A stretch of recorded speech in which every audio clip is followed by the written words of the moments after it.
All right, let's get right into it. Today, we're doing a deep dive into the AIDA model. This is your playbook for customer acquisition.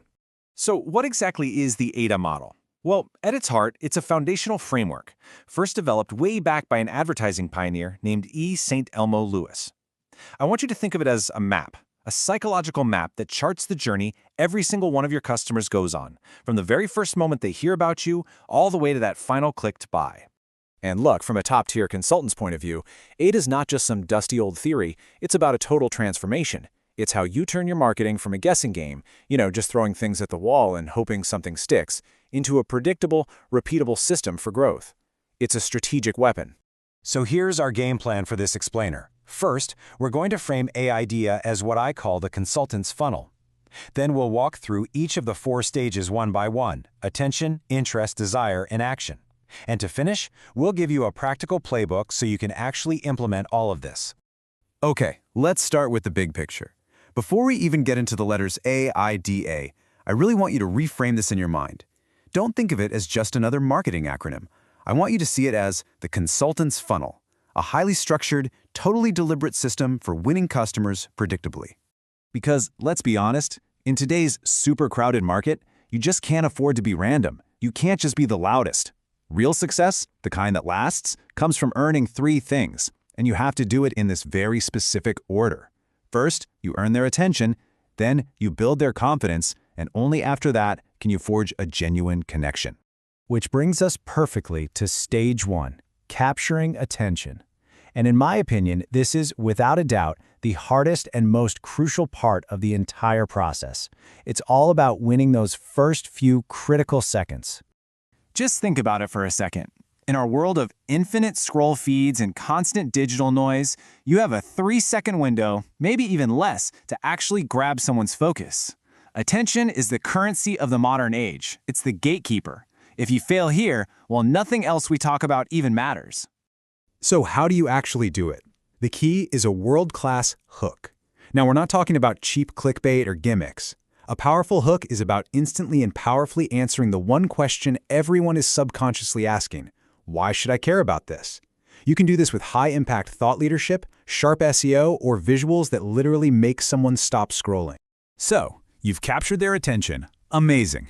But you can't let it go. This brings us to stage 2, fostering interest. This is where you have to evolve that initial spark of awareness into a much deeper, more informed consideration. Now, let me be crystal clear here.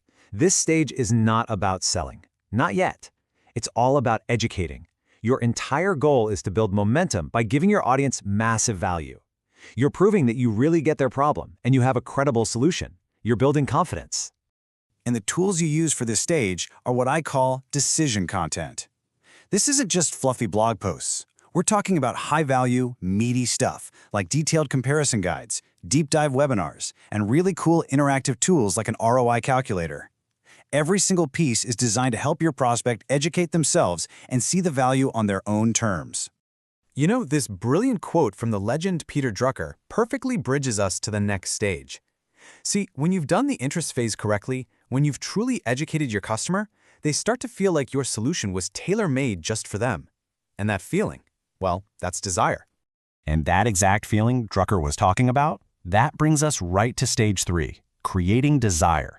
This is the pivotal moment. It's where the conversation inside your customer's head shifts from the purely logical to the deeply emotional. I love this concept right here. Sell the treasure, not the vessel. Think about it. The vessel, that's your product. It's the features, the specs, the technical details. But the treasure, that's the outcome.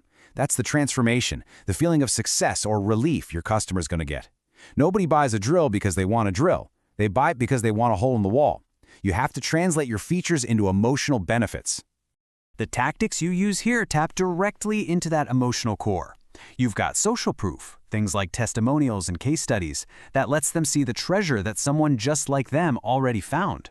You've got scarcity, which creates an urgent need for that treasure.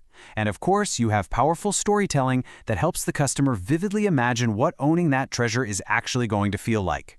And that brings us to the final hurdle, the moment of truth. Stage 4, driving action.